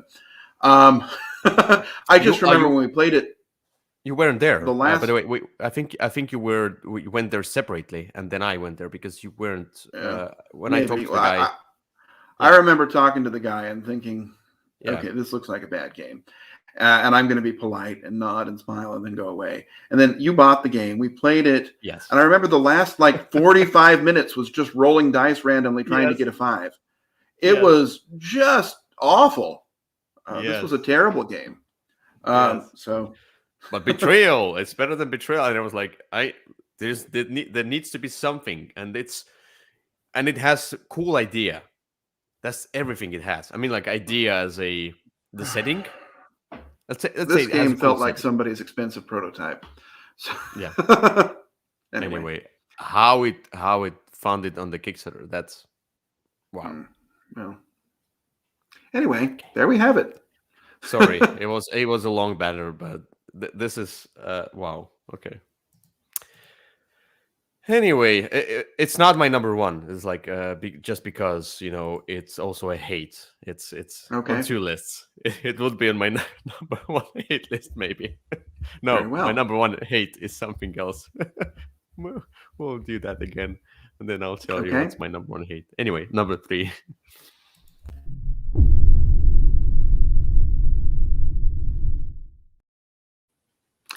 All right. So my number 1 hate. No, I'm kidding. Yeah. No, my number 3. So there are a couple of publishers that I'll try just about everything they come out with, because even though some of them they've had some misses, they've had some high highs for me. So I will try everything. And so this is one of those examples. This is a game that came out from Stonemaier Games last year, and I was pretty excited for it. I love real-time games. This game is Pendulum, and I won't say that it was a bad game, but it really wasn't any fun. It it just sort of felt like, you were kind of waiting for things to happen. And I know they came out with rules where you could play without the time element, but when you're doing that, it's just a mediocre worker placement game. When you add the sort of time element in, that's everything that's interesting about it. But the game itself isn't that interesting. What you're doing is just sort of stuff, collecting resources, and then trying to make them into some way to score. And it just was never very much fun, even when we added the time element in. It looks fine. The rules are well written. It seems like it was well designed, but it just was no fun. And it was so, I don't know, from this company and kind of a lot of hype that went into it and a lot of people saying it was going to be pretty good. When I finally got it, and I was super excited, right? I was checking the mail every day. And when I finally got it and played it solo and then with other people, it just felt so boring. And the timers didn't really work all that well. So there was that problem too. But I just was really disappointed by Pendulum. Yeah, that's the one I could pre-order and etc. I was like looking like the Stonemaier games. It's the same as you. But then reviews came in, before we could, buy it. Like I could at least watch what it is. And I even watched Raudo's run through. And look, that's where I don't trust Raudo's opinion on many, many games, especially Kickstarter games. I just don't trust his opinion on like final thoughts, etc. Because he's the guy who seems to be. That's my opinion. Like he likes different mechanisms. He likes exploring mechanisms, and that's where he feels like he has fun with it. And then he feels like he has fun with the game. But I would like to have a more robust look into the game. That's where I like maybe the Dice Tower opinions more, because if they say this is bad, and then I can say, okay, you didn't like that, but I usually like that, so it's good. This one felt, whatever I watched, this one felt like, okay, what's in this game? Why do you have real time? Why do you need to have that in a worker placement game? Or like it should be innovative, but you shouldn't put together things that don't work well together. Worker placement games and games about resource gathering should be they should be thinky. They should give you time to evaluate the strategy and tactics. It seems like that. It's like with Magic Maze, etc. It's like Magic Maze works well as a cooperative real time game, because it's hectic. It's you need to do that, I need to do that, and we have some small things we need to do. We just move around. This one feels like a huge game, and then you put real time on that. Why? Why? I never played it. Never will. Well, the problem for me wasn't even that the real time didn't make sense. It was that what you were doing in the game wasn't very interesting. I mean, if you strip away those mechanisms and just go for what you're trying to accomplish, even that was just kind of boring. Yeah, it looked boring. It felt boring. I didn't even pull the trigger on that one, because I was like, okay, I usually try every Stonemaier game. Not at least. I think I tried almost every Stonemaier game. Okay. Except now Pendulum. So because I'm looking forward to every of their games released. I like their games. Even the Red Rising. I like the Red Rising. It wasn't amazing, but I liked it. But wow, Pendulum, I knew from the start that not a good game. Not a game for everyone, and probably for a very narrow crowd. A small crowd. Sure. Well, anyway, there you have my number 3. All right, so my number 3 is a game that also the publisher and the designer and my previous experience with one of his first game, adventure game, I liked Jerry Hathorne's Mice and Mystics.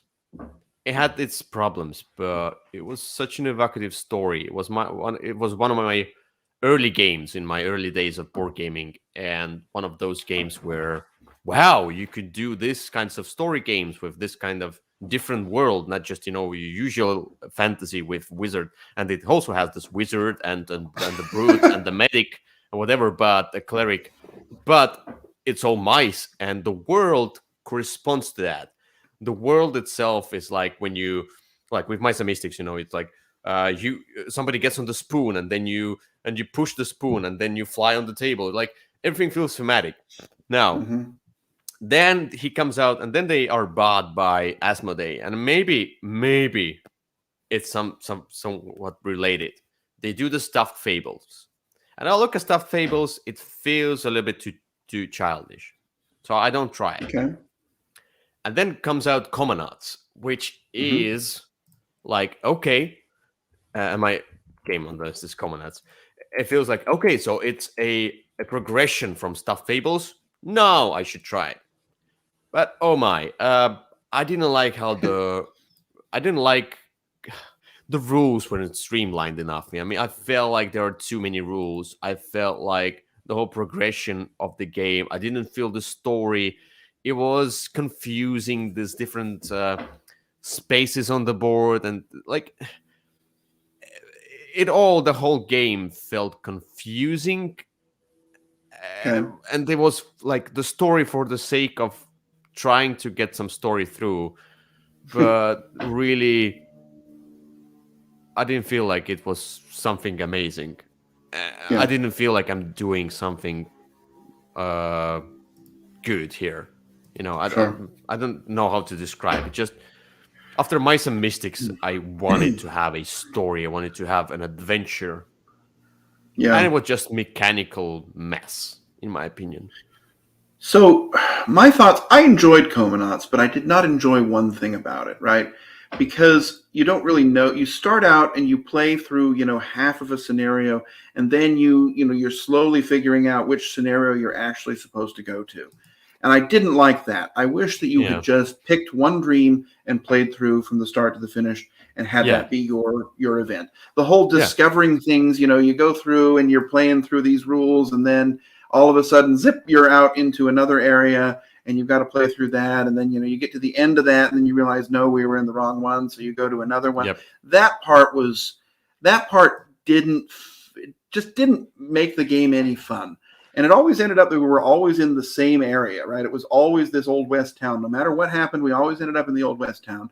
And then, so we played through that one so many times, and then finally got, would go to somewhere else before we finished the Old West town. And I wish if I were to play it again, and I probably would, I would just say, mm, okay, we're going to do scenario 4, and we'll get to the end of scenario 4. And when we've won it, we will say that we won the game. Rather than, play part of scenario 2 and then go to scenario 6 and then finally play through scenario 4. That just sort of roundabout yeah, way made the game long, and it didn't make it very much fun. So, yeah. Okay.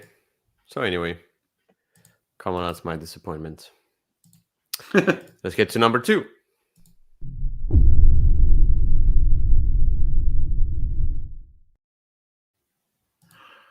oh, right. My number 2. So, one of my very favorite games of all time, one of the most thematic and interesting and enjoyable gaming experiences I can have is Twilight Struggle. Okay. Yeah. Um, when the designers came out with a follow up to Twilight Struggle, I was really interested. I mean, these two designers, I'd played games from one or the other over the years, but when they worked together and came out with Imperial Struggle, I knew this was going to be a hit, right? This was going Oh. back to the world of Twilight Struggle, and the same designers and the same mechanisms. Mm-hmm. And so I pre-ordered this thing years before it finally came out. It was my number one most anticipated game of the next year for several years in a row because it took forever to come out. This game is rough. I guess I will say this game. I believe there's a part in the rule book that says on your turn you simply complete 23 easy steps, and Okay.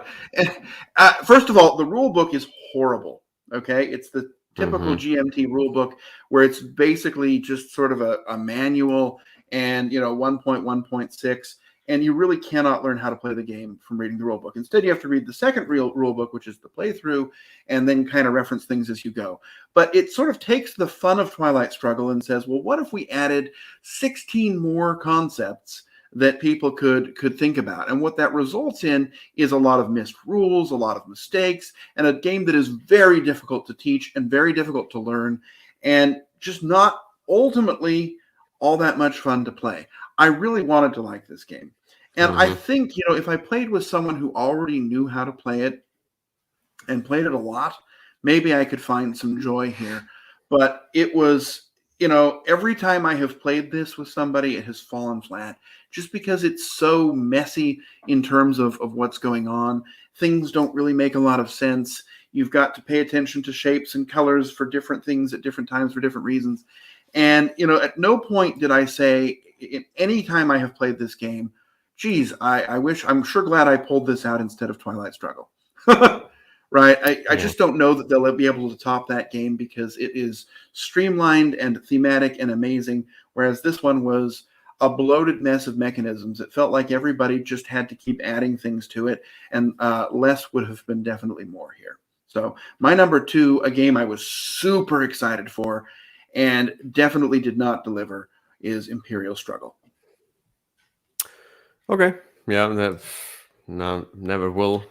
Never You have not played. even Never played will. Twilight Struggle, which is No. amazing. I definitely don't No. recommend playing this one. Don't care. Okay. That's fine. That's fine. That's your own business. Hey, I was disappointed by it. It fits on the Yeah. list. True. So my number two is, again, hype is something that can destroy some dreams. And in this case, it was quite a big disappointment because it was hyped as a like. I like the video game theme Hmm. of this game. I've never played it's this game is about the app. I never played the exact video game itself. I played the main franchise of that game, and I played the app. I've never played the app. Sorry, Okay. that's Fallout Shelter. So I've never played the Fallout Shelter on my phone, but I like Fallout as a game. Fallout 4 was great, even though it had many bugs, but I liked it. So Okay. they come out with Fallout Shelter, and it looks cool. It's like you are building yourself up, getting the resources, and you have worker placement, and you fight monsters, and the whole package. I understand that it's sort of a like an introductory worker placement game, you know. Okay. But I also, let's say, they also say Stone Age or Lords of Waterdeep are like introductory worker placement games. But they are much cooler. They have a more cohesive kind of a not story around them, but kind of it's all tied together in a better way. This one just felt like, okay, I'm putting my meeple on this spot and getting this stuff, and I don't care. Maybe I'll go here and do that, and I don't care. Oh, I need to. Oh, my meeple died. I need to revive him. Okay, I go here. It felt no theme, very scripted, and oh, I can go to that spot because I have prepared my meeple to have this letter. Like it's Hmm. like, there's something like that. The system where you kind of can charge your letters, and then you can go to spots which have this letter, and they are better than usual.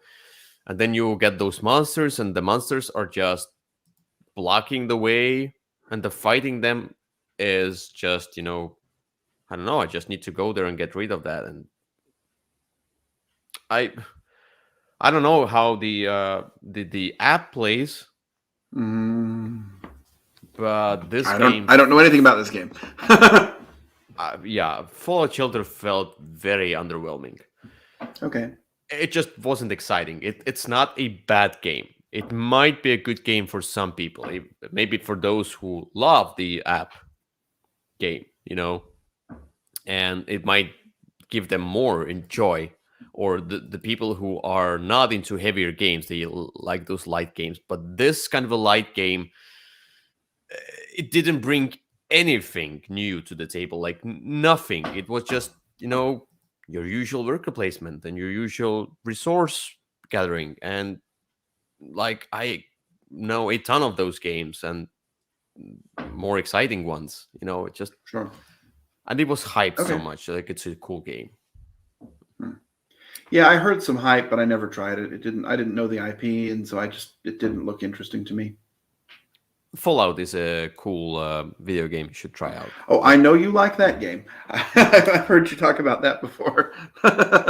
New Vegas, I think, was the one I tried, and then I Okay. haven't tried all of them, but I tried I think New Mm, Vegas and then the Fallout 4. okay. Maybe you should play it as a video game. It's cool. Maybe. But you can see the light. It's the weight here. People have voted it 207, which is very low. So Hmm. it's too light. It should have been a little bit more involved, or maybe have a Okay. variant to be more involved. Sure. All right. And let's get to the final one, the number one. Okay. Final one, the I'm ready. number one.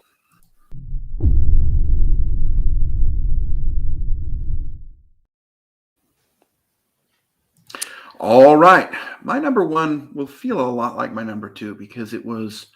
The same game. It's not the same game. Well, that would make it feel exactly like it. But it's kind of for the same reasons, right? Again, so there's another game that I really, really enjoy but never get to play, which is called Here I Stand. And Okay. that's a game about the Reformation Wars and Protestants and Catholics. And so when Stronghold Games came out with a shorter, simpler game that was sort of themed the same way, and it was by one of the designers of Twilight Struggle, I was really excited. The game is called Sola Fide.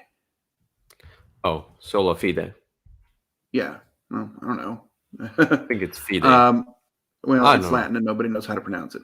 Whatever. So I was super excited by this, right? That Reformation is one of my, that period of time is like, cocaine for me. I love just that whole era. I love the conflicts. I love the religious ideas. I loved everything about that. And so sort of a Twilight Struggle type mechanism or Here I Stand type mechanism, shorter 2-player version. I just thought this was going to be a slam dunk for me. And it was balanced to the point of not being any fun. That is what I would say about this, right? Both of the sides were identical practically. And so it was just sort of, I do this and then you do this to undo it. And it was like the most slow and painful and uninteresting tug of war that you could imagine. And so I was super disappointed by this one because of my love of the theme and my love of other games by these designers. I just knew that I was going to love it, and I just really did not. I found it to be no fun at all. It was just like, poking each other with a stick for an hour, and then whoever poked just slightly harder would win. This was a total miss for me. So there you are. So look at this one. This is Reimplements Campaign Manager 2008, which was also one of my first games. I played it a very long time ago when I got into board games. We for some reason bought Campaign Manager 2008, and we liked it. It was fine. Mm-hmm. It was for that time. I mean, like for the beginning. I'm not Yeah. sure I'm gonna like it now, but I liked it before. So this seems to be a reimplementation of that. That's And nice. Campaign Manager was really a shorter reimplementation of 1960. But this one though, Sola Fide, was just not fun. It was like I said, it was so balanced. I mean, the sides were so identical that there just was nothing to differentiate them. The theme fell flat. The game mechanisms were just boring. Everything about this was, and even the cover doesn't look all that great, but I'm willing to forgive it that. But I don't know. This was a big miss for me, and it's the first game I remember when I think of games that disappointed me. Yeah. Okay, so my number one is a game that I was like, finally, they came out with a new version of this game. I kind of felt like that, because Okay. I love one of my favorite games of all time, the video games, is called Civilization. Oh. I played it I've even played, I think, the second one in my early youth days. I played the third one. I love the third one. Then I played the fourth and I think fifth, whatever. Many of them. There's six now. I haven't played the sixth now, but I mean, like, just it takes a long time. I know if I start playing this game, I will just play and play it and then never get to work. Anyway, biggest disappointment: Civilization, New Dawn. Mm-hmm. No, it's New Yawn, or Mm-hmm. it's wow. It's look, as a game, it's not a bad game. You know, as a design, it's okay. It's fine. Yeah, I never gave it a one. You know, it's not an abysmal game. You know, design wise, it's I would give it a 6 because it has some problems for me. But I'm like, I didn't want to rate it low because I just was disappointed with it. But look, Fantasy Flight Games has the Civilization, however it's called, the board Civilization, the board game, yeah, Yep. which is reimplementation of the video game, and it does it kind of well, but it's overwhelming. It's too long. It has so many rules, but it's still it at least it works as a Civilization video game, kinda. It has this feel. Then comes this one and abstracts out everything, like from the Civilization. Like, if you go into this game, forget about Sid Meier's Civilization video game. Forget Mm-hmm. about it, because you never will get the feeling of that in this game. And that's why I was disappointed. You show me this cover, Sid Meier's. No, forget, it's not Sid Meier's. It's just whatever game that you slap the Civilization, Sid Meier's Civilization theme on it.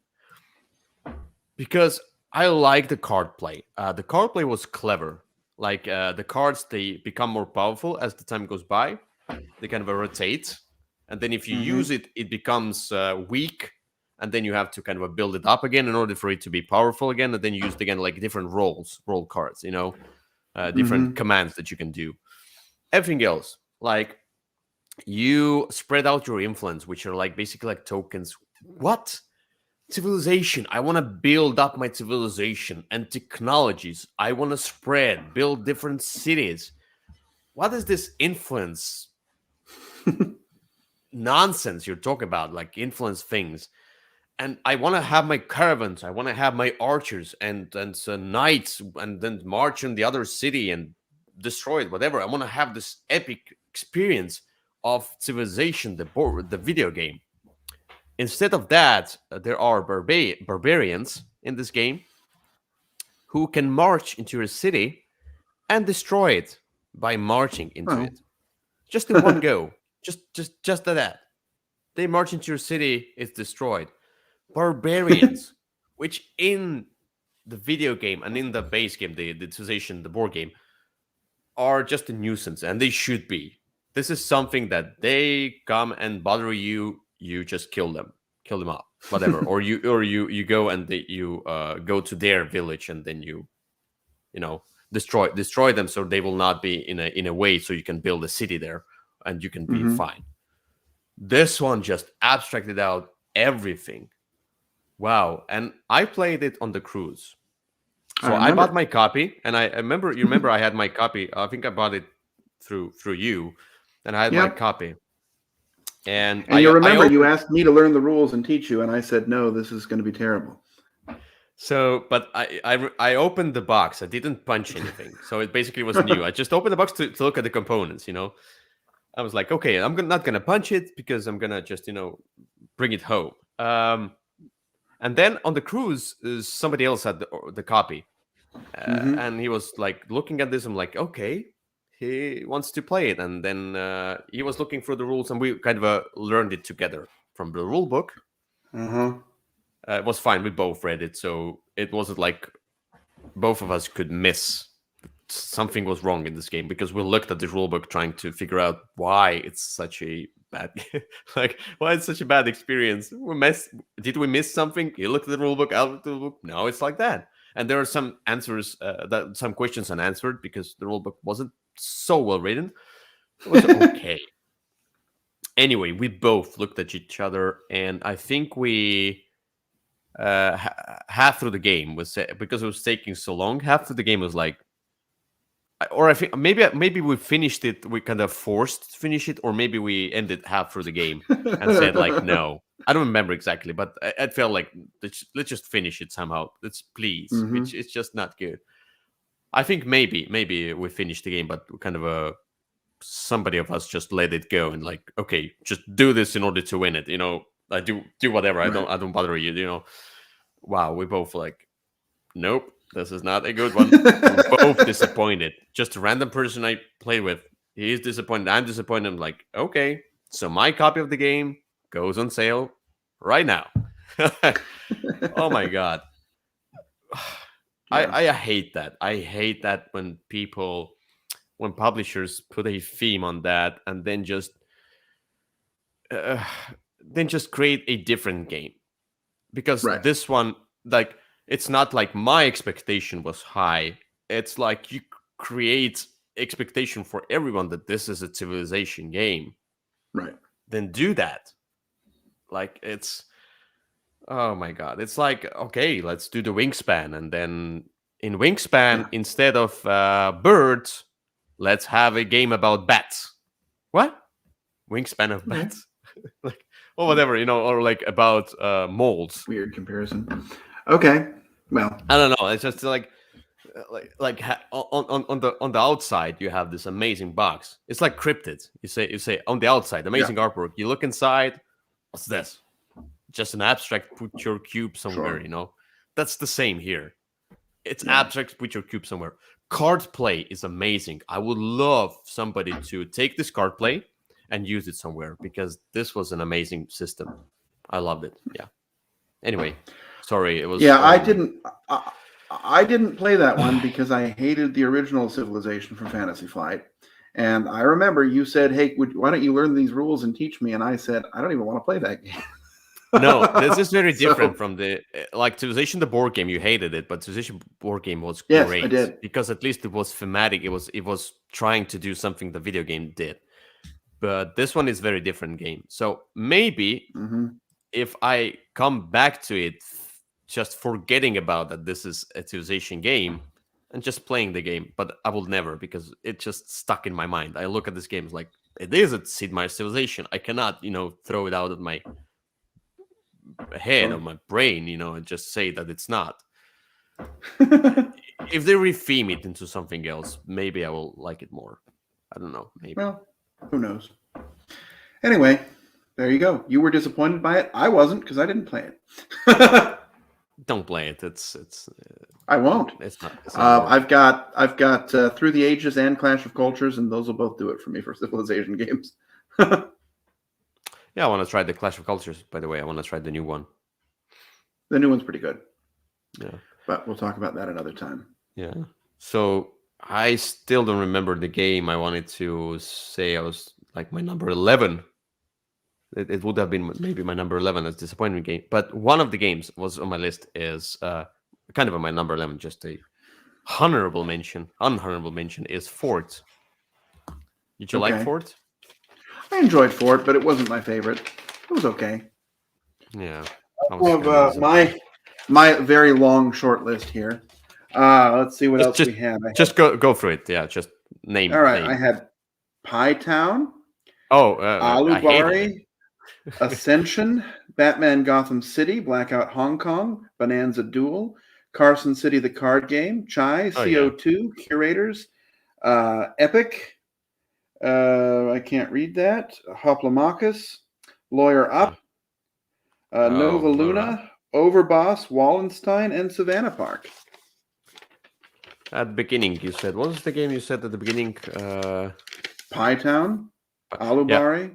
No, Pie Town, I wasn't like, I didn't expect anything from Pie Town, and I hated it. I sure did. But I had to apologize for that one. What did you say after Alubari? What was it? Ascension. Ascension. The deck building game.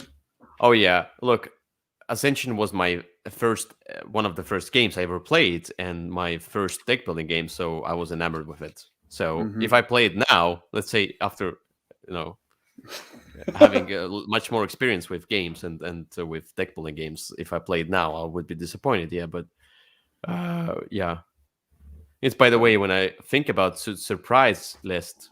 If we do one in 2 weeks, let's say maybe we'll do one. Let me just put out this banner here because we're ending the episode.